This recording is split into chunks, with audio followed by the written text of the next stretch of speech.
Leonardo nació en la Toscana, en un pueblo llamado Vinci, a las afueras de Florencia. Pero Leonardo da Vinci nace en unas circunstancias complicadas.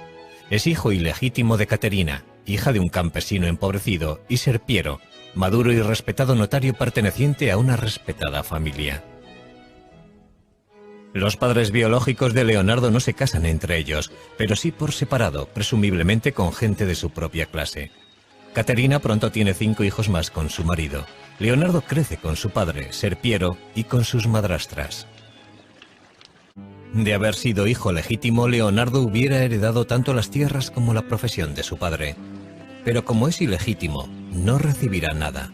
Como era hijo ilegítimo, no podía convertirse en notario. Por consiguiente, tuvieron que encauzarle hacia otra actividad. Obviamente saltaba a la vista que era un chico con mucho talento. Sabía dibujar muy bien. Sabía construir cosas. Es probable que fuera ambidiestro. Así que cuando vieron que le interesaba el arte, le animaron a que siguiera por ese camino, puesto que no había ninguna otra alternativa. Leonardo pronto se siente fascinado por la naturaleza. El agua, las plantas, los árboles, los animales, todo despierta su curiosidad. Años más tarde, Leonardo aseguraría que la naturaleza es la mejor maestra.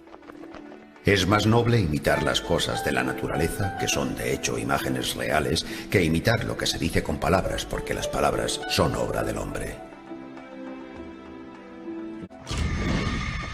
Siendo aún adolescente, se traslada a Florencia con su padre, y allí se le presenta la oportunidad de pulir su talento al entrar de aprendiz en el taller del artista Andrea Verrocchio.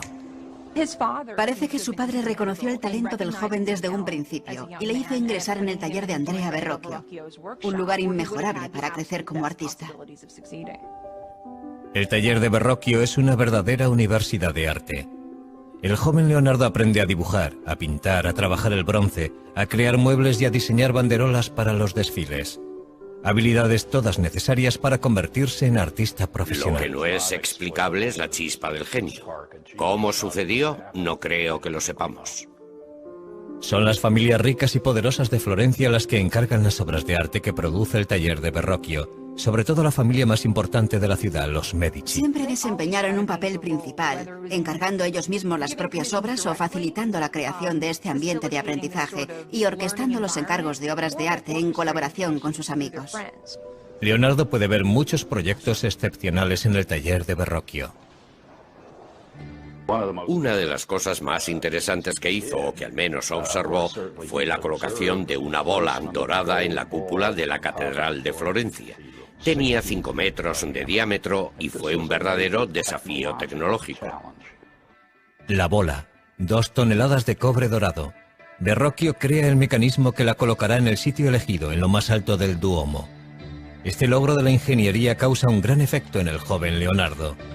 Durante el resto de su vida le interesarán tanto los retos técnicos como los artísticos. Hicieron muchas cosas de esas para los Medici, y esas obras fueron importantes para Leonardo porque, además de conocer los rudimentos de muchas técnicas, le sirvieron para establecer contactos que le servirían para entrar al servicio de los Medici. Con 20 años, Leonardo completa su aprendizaje con Verrocchio y se registra en el Sindicato de Pintores de la ciudad. Un paso necesario para convertirse en artista profesional. En el taller de Verrocchio completa su primera obra importante. Le encargan pintar un ángel en la obra de Verrocchio, el Bautismo de Cristo, y es la contribución de Leonardo la que más destaca del cuadro. Cuenta la leyenda que Verrocchio no quiso volver a tocar los pinceles, indignado porque un muchacho supiera más que él. El antiguo campesino empieza a labrarse un nombre como pintor. Leonardo comienza a pensar en cómo utilizar su talento para conseguir el éxito, pero una acusación anónima no tarda en poner en riesgo su futuro.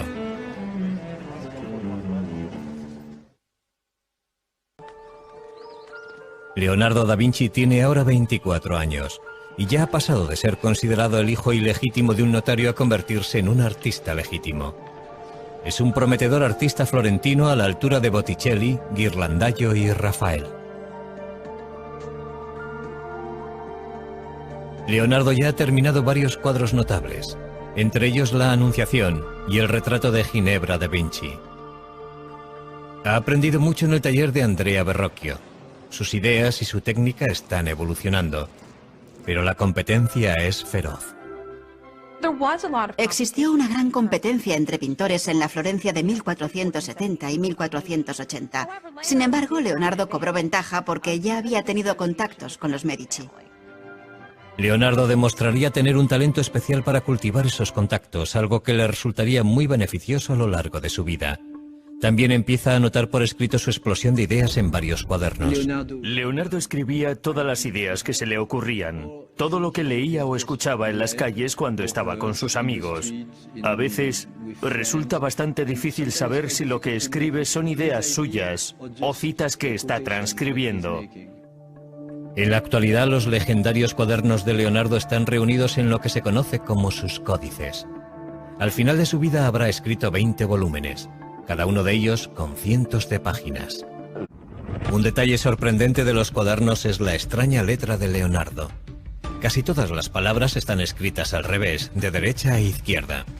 Es esta la forma que tiene Leonardo de encriptar sus notas, como asegura Dan Brown en su novela El Código da Vinci. Lo que está claro es que si eres zurdo como yo, la forma normal de escribir es de derecha a izquierda.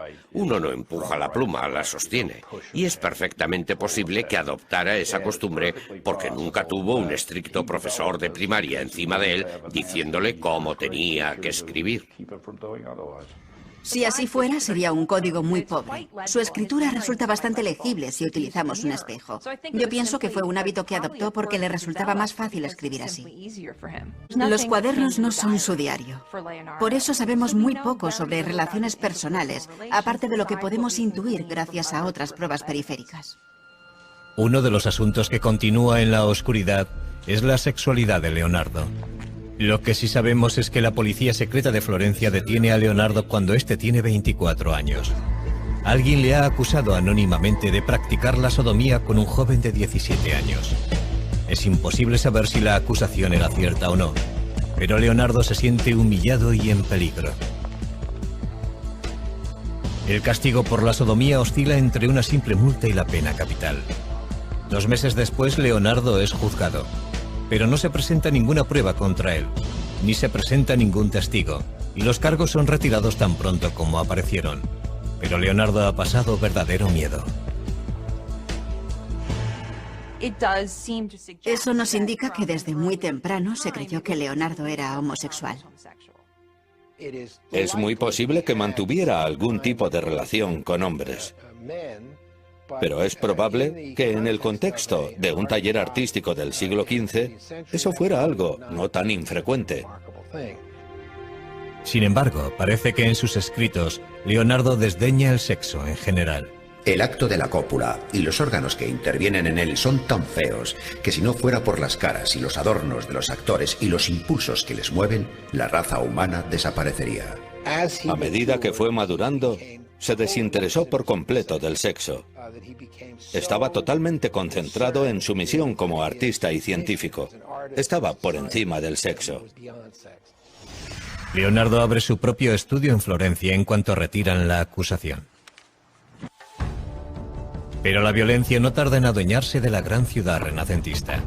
Un sangriento golpe de estado planeado por el Papa y un colaborador amenaza con derribar a los Medici.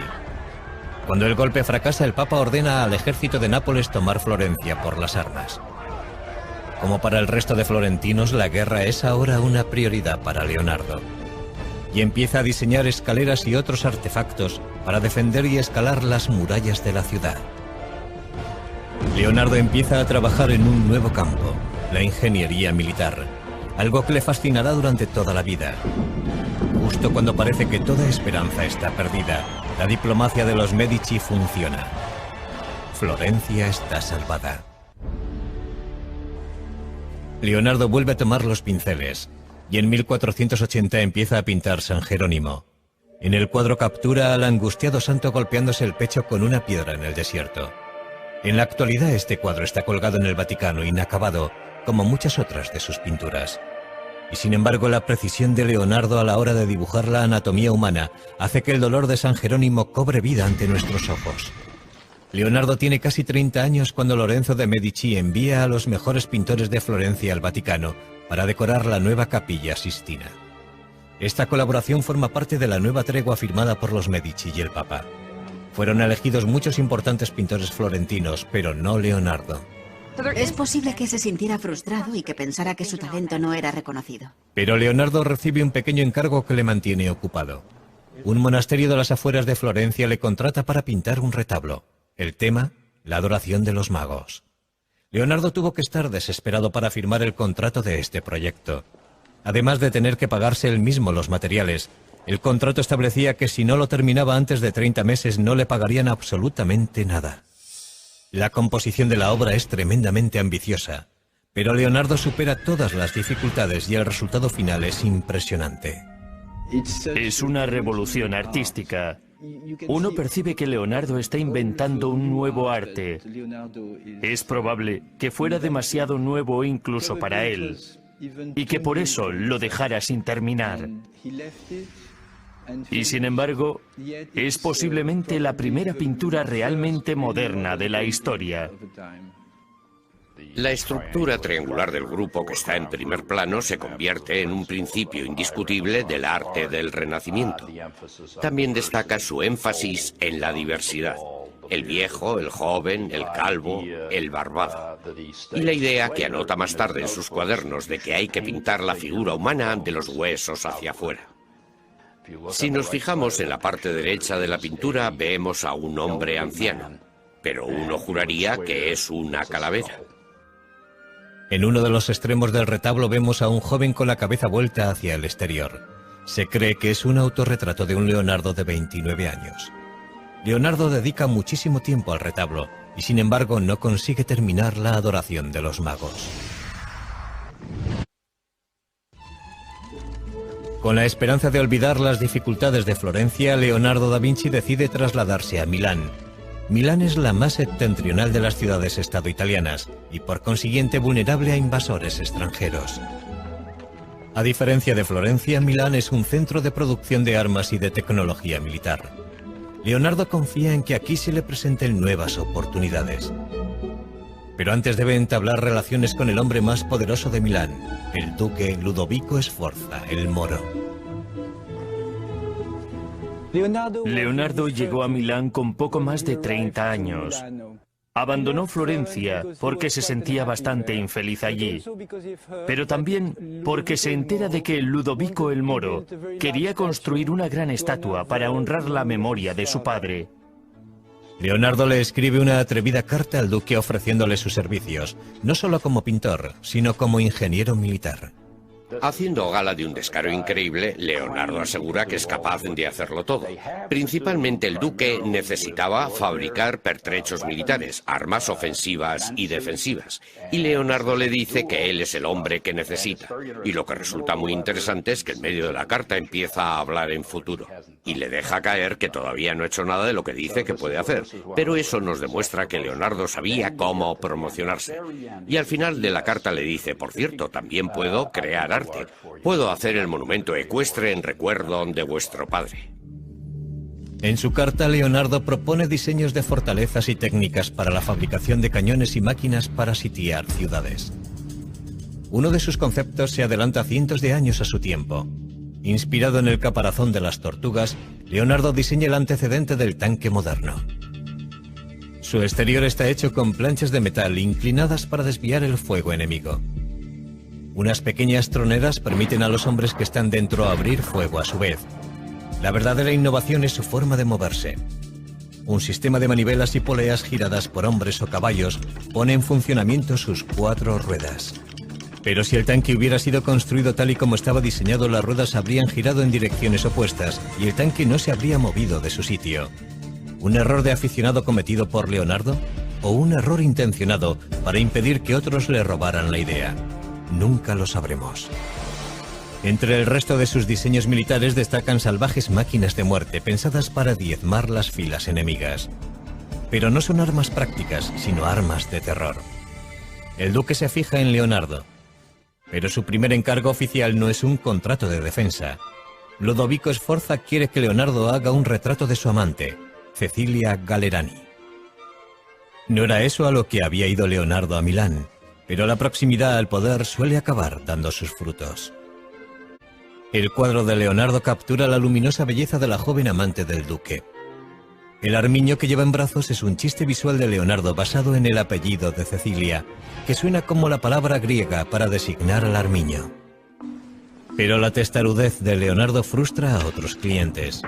Le contratan para crear un retablo basado en la Inmaculada Concepción, empleando una imaginería y unos colores específicos, pero lo que hace es dar rienda suelta a su imaginación. Jamás se había visto nada parecido en la pintura italiana.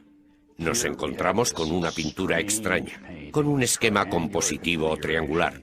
La Virgen y el niño bendiciendo a San Juan arrodillado, y una extraña esfinge, una especie de ángel. Situados todos en un paisaje de estalactitas, en el interior de una especie de gruta rocosa, un mundo húmedo y poco iluminado. La Virgen de las Rocas es una imagen perturbadora, muy distinta de lo que se suponía que debía entregar. Y Leonardo no la termina, al menos no entonces. Tras varios años de trabajo, Leonardo se gana finalmente el favor de Ludovico Sforza, que le nombra ingeniero de la corte.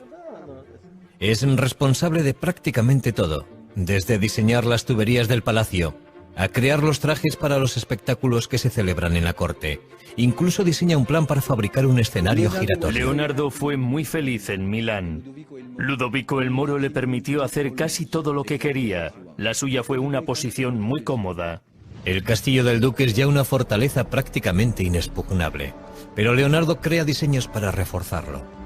La amenaza siempre presente de la guerra estimula la imaginación de Leonardo. Diseña un puente que puede derrumbarse al paso del enemigo, una ametralladora primitiva, incluso un lanzallamas. En estos momentos Leonardo tiene ya un nuevo taller en Milán y cuenta con un ayudante. Se llama Giacomo, pero Leonardo prefiere llamarle Salai, pequeño diablo. Salai ingresa en el taller con apenas 10 años, en 1490, y permanece junto a Leonardo durante toda su vida. Es evidente que existe un vínculo personal entre ambos. La relación no era únicamente laboral, pero desconocemos la naturaleza exacta de esa relación. Pero el caballo no es el único monumento de la familia Sforza que el duque le ha pedido a Leonardo que cree. Leonardo estaba también pintando un mural religioso para la iglesia de los Sforza. El tema, la última cena de Cristo con sus apóstoles. Para frustración de todos, pasaron años sin que pareciera que Leonardo pudiera terminar la obra.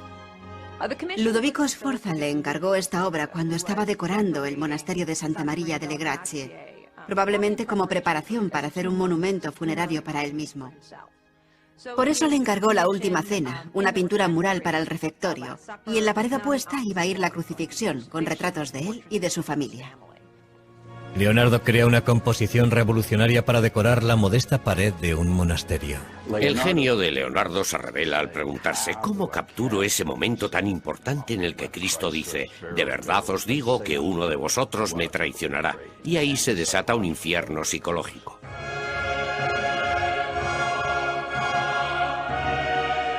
Leonardo emplea los gestos y rostros de los apóstoles para traicionar sus emociones. Leonardo intentó representar las figuras de una forma muy natural, muy humana. Quiso representarlas en acciones y actitudes que mostraran los movimientos internos de la mente. En vez de ponerlos a todos en fila, que era básicamente lo que se había hecho en los 100 años anteriores, Leonardo dividió a las 13 figuras en 5 grupos. 4 grupos de 3 personas para los 12 apóstoles y Cristo aislado, formando un grupo separado. Y eso constituyó una innovación muy destacada. Pero algunas de las ideas de Leonardo para la pintura son demasiado revolucionarias. Se le acusa de haber empleado una técnica demasiado pobre en la ejecución de la última cena. Y es probable que eso no sea del todo cierto. La pintura resultó muy dañada debido a la humedad subterránea que se filtró en las paredes, y eso es algo que casi nadie puede controlar. En esa obra utilizó una técnica experimental, y sabemos que 20 años después de su finalización, cuando Leonardo seguía aún vivo, ya la pintura había empezado a resquebrajarse. En el Código da Vinci se dice que Leonardo intentó algo incluso más revolucionario en la última cena. Algo que sería contrario no solo a la Iglesia, sino también a 2000 años de enseñanzas bíblicas. En el bestseller de Dan Brown, El Código da Vinci, novela de la que también se ha hecho una película, se aporta una interpretación sorprendente de la Última Cena. El Código da Vinci está basado en la teoría de que Leonardo deslizó un mensaje secreto en esta pintura. La figura de aspecto femenino a la izquierda de Jesús no es Juan, como aseguraría la tradición, sino María Magdalena, quien se supone que era la madre de Jesús. Naturalmente, el Código da Vinci es una obra de ficción. ¿Pero creyó Leonardo algo de todo esto? Conocer el contexto en el que, dónde y por qué pintó Leonardo esta obra podría ofrecernos cierta perspectiva. Esta obra fue un encargo del duque de Milán para el refectorio, el comedor de un monasterio. Y el público que iba a verla estaba compuesto por los religiosos que se sentaban allí a comer. No era el lugar apropiado para deslizar un mensaje secreto. Y ese mensaje jamás hubiera llegado a una audiencia receptiva en caso de que se emitiera una opinión contraria a las enseñanzas de la Iglesia Católica. ¿Por qué tiene un aspecto tan femenino la figura que está junto a Jesús? Tradicionalmente, mostrar a un hombre joven con rasgos femeninos, en oposición a las figuras centradas en años que están sentadas a la mesa, era algo completamente habitual.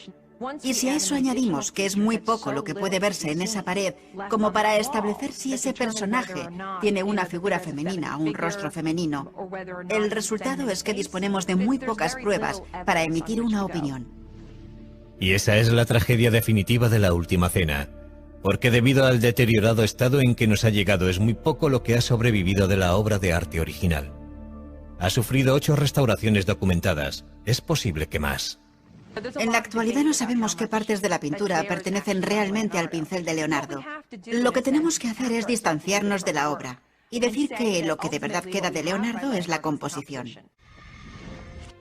Leonardo ha pasado 17 felices años trabajando para el duque de Milán, Ludovico Sforza. Pero ahora la dinastía Sforza tiene que rendirse ante el empuje del ejército francés. Leonardo está sin trabajo.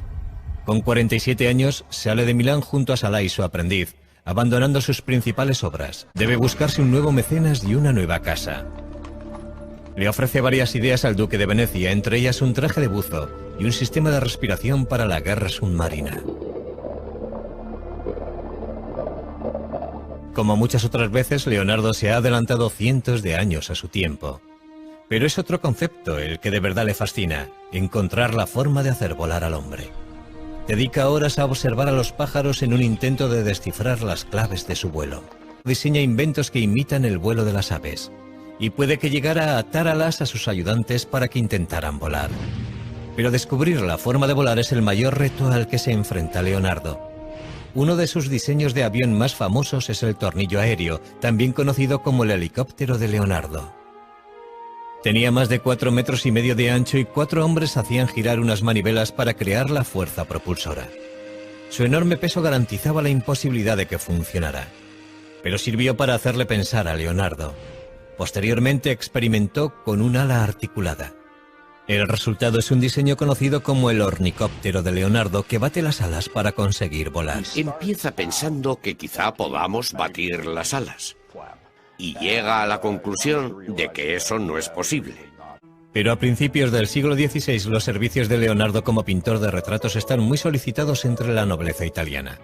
Sin embargo, estos encargos le interesan poco. Cuando una dama le envía un mensajero para saber por qué no ha terminado su retrato, el mensajero regresa con la noticia de que Leonardo parece cansado de los pinceles.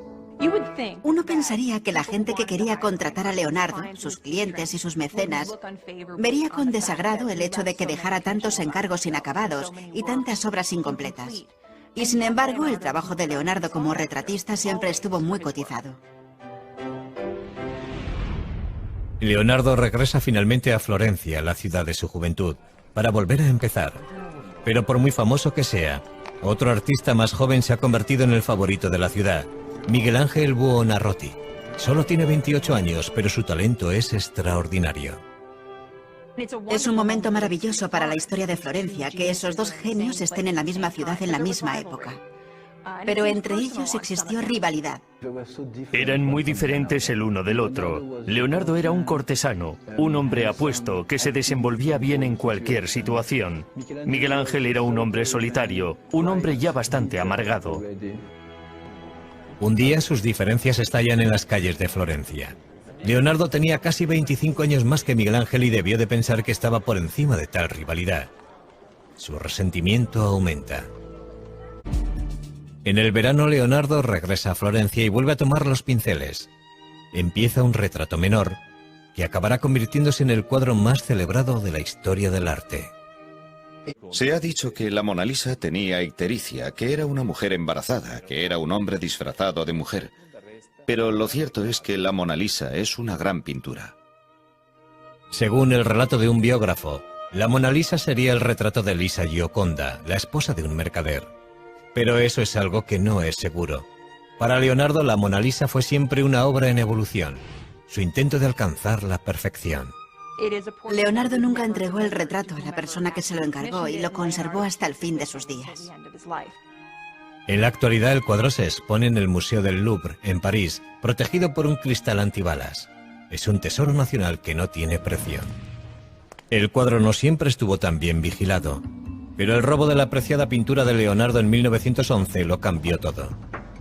Una mañana de verano, un antiguo empleado del Louvre descolgó la Mona Lisa de la pared sin que nadie le viera y salió del museo con el cuadro escondido debajo del abrigo.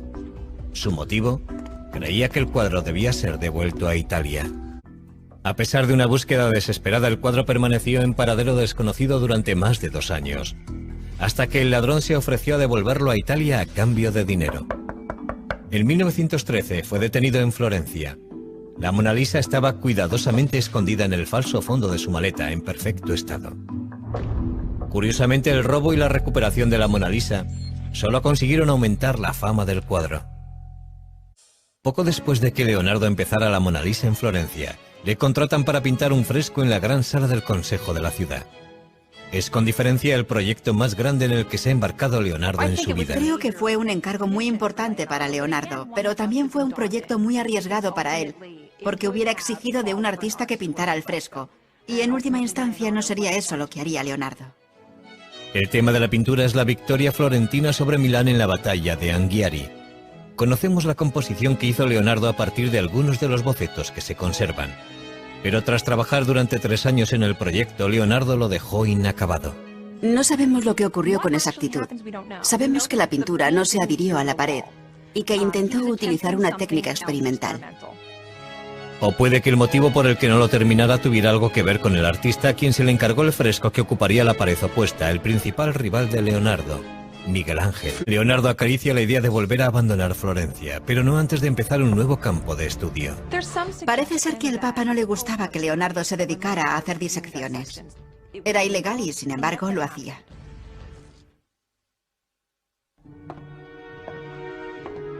Con 50 años, el deseo de Leonardo da Vinci por alcanzar la perfección artística le empuja en una dirección sorprendentemente científica: la disección de cadáveres humanos. Creía que para poder representar el cuerpo humano tenías que entenderlo. Tenías que entenderlo desde los músculos hacia afuera, para poder cubrir los músculos con carne y la carne con ropa.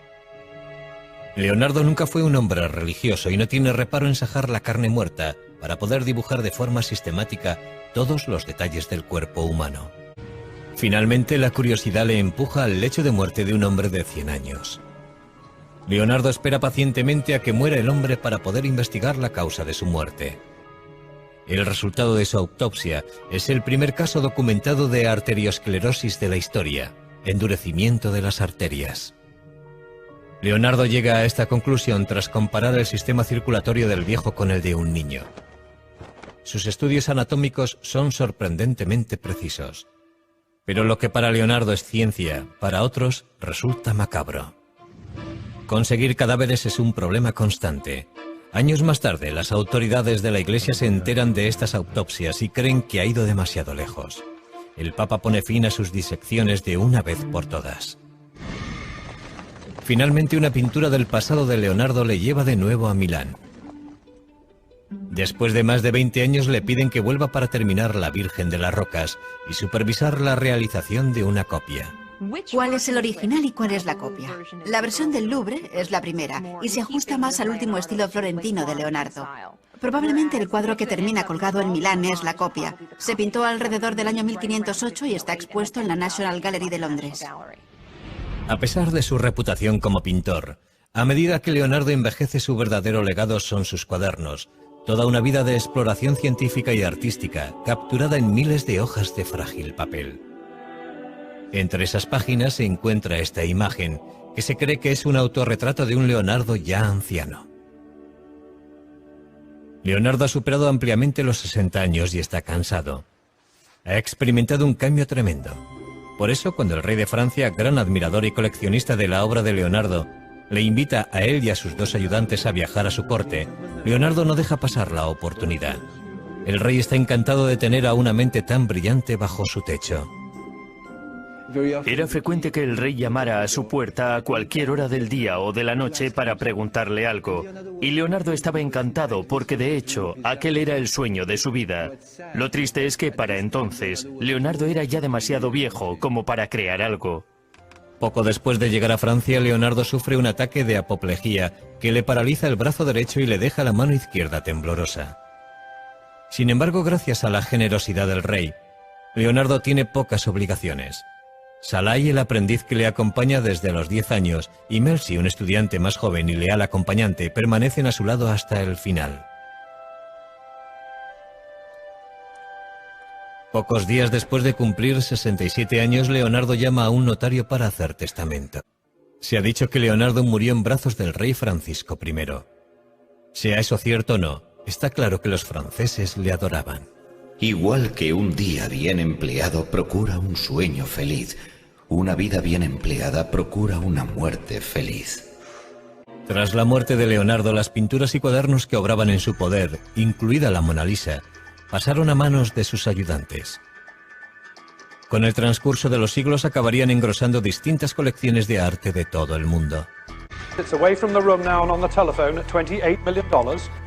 Casi 500 años después de su muerte, Bill Gates compró por más de $30 millones uno de los 20 cuadernos de Leonardo que se conservan, el Códice Lester. Desde entonces ha sido expuesto públicamente en muchas ciudades del mundo. En 2006, un nuevo estudio sobre los cuadernos y dibujos de Leonardo arrojó nuevas y sorprendentes pistas forenses sobre el maestro del Renacimiento. Parece ser que Leonardo dejó huellas dactilares tanto completas como parciales en la pintura y la tinta de varias de sus obras. El análisis de esas huellas podría algún día proporcionarnos más detalles sobre la identidad étnica de la madre de Leonardo y sobre el propio Leonardo. ¿Por qué Leonardo y su obra continúan fascinándonos? Desde el Código da Vinci a su escritura inversa, pasando por sus disecciones y sus pinturas misteriosas, Leonardo se nos aparece como un mago negro del Renacimiento. Pero eso está muy lejos de ser verdad. Fue un hombre de un talento excepcional que vivió en una época extraordinaria. Si examinamos la vida de Leonardo, llegaremos a la conclusión de que fue más un científico que un pintor. Pasó más tiempo interesado en la anatomía, la botánica, la óptica y los estudios naturales que pintando cuadros con el pincel en la mano. Fue un hombre tan excepcional que hizo de todo, y todo lo hizo muy bien. Leonardo fue un hombre de su tiempo. Un hombre cuyo genio y ambición le catapultaron de la oscuridad a las cortes reales. Un hombre que jamás permitió que la adversidad hundiera su intelecto. Un hombre para la eternidad que ilumina nuestra imaginación incluso hoy. Leonardo da Vinci.